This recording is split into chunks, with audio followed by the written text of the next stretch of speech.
Juventus have a slight advantage after the first leg of their Champions League semi-final against defending champions Real Madrid.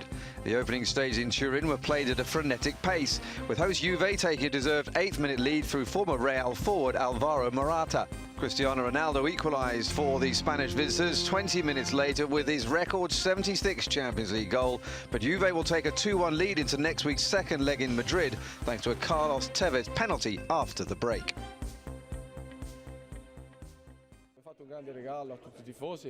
We produced a big gift for our supporters tonight, and in this way we celebrated the Scudetto we won last Saturday in Genoa.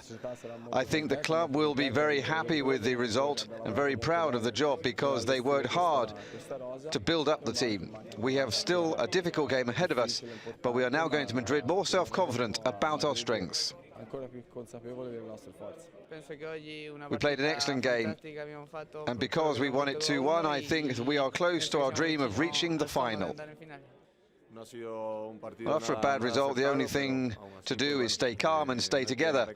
Mistakes are part of the game, and in this way we can be self-critical.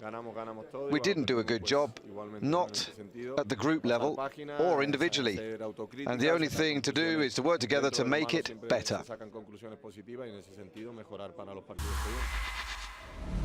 Lionel Messi and his Barcelona teammates lie in wait for the return of Pep Guardiola in Wednesday's semi-final first leg at the Nou Camp. 2 years ago, Bayern Munich thrashed Barca 7-0 over the two legs, a chastening experience for the Catalans who were coming to terms with life after the exit of Guardiola. The Catalan is now in charge of Bayern and returns to the Nou Camp for his first game against the side he led to 2 Champions League crowns. Well, it's logical that the supporters at the stadium will give him a big tribute for what he means to them as a player and for everything he won for them as a coach. But I think that once the game starts, that tribute will be set aside and the public will start to get back to supporting the team the way that it should be.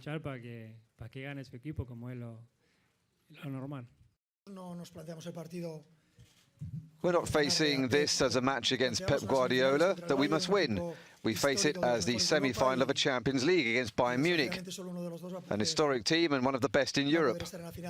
Unfortunately, one of us will be playing in the final. I've always said that Pep is the number one because of everything he achieved and won, and also because he's my friend. Bayern are in confident mood after wrapping up their 3rd successive Bundesliga title, but they will have their work cut out to stop Barcelona's strike force of Messi, Neymar and Suarez. The trio have scored a combined 108 goals this season. Well, it's important to control the strikers. But the problem is that Barcelona does not only have 3 super strikers.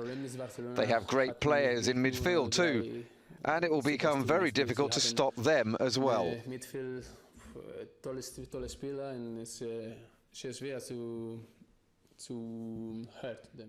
Injuries are also an issue for Bayern. Arjen Robben, Frank Ribéry, David Alaba and Holger Badstuber, all long-term absentees. Robert Lewandowski has a fractured cheekbone and broken nose and could play with a protective mask. The draw for the final group stage of the African Champions League took place on Tuesday, with the final 8 teams ready to fight it out for a place in the semi-finals. Group A will be made up of Al Hilal of Sudan, Mazembe of DR Congo, Egyptian side Smua and Tetouan of Morocco. Coming to Egypt to face Smua will be something special for us, so I think the draw for Tetouan is a fair one. On paper, we look like we have hope of reaching the semi-finals, but things will be decided out there on the pitch. Group B is dominated by Algerian teams, defending champions EF Setif, USM Algiers and MC Ulmar drawn into a group with El Merreikh of Sudan. Games start on June the 26th. Jo-Wilfried Tsonga was in fine fettle in the first round of the Madrid Masters. The 12-seeded Frenchman hit 11 aces in a 7-5, 6-3 win over Czech Lucas Rosol. Next up is American Jack Sock, whilst another Frenchman, Gael Monfils, produced 5 breaks of serve in dispatching serve Victor Troicki. He now plays Spaniard Marcel Granollers. In the women's second round, defending champion Maria Sharapova dropped just 3 games against Mariana Duke and will now play Carolina Garcia after the Frenchwoman ousted 14-seed Karolina Pliskova. Wimbledon champion Petra Kvitova needed a 3rd set to edge out Coco van der Vega, but 15-seed Sarah Errani is out.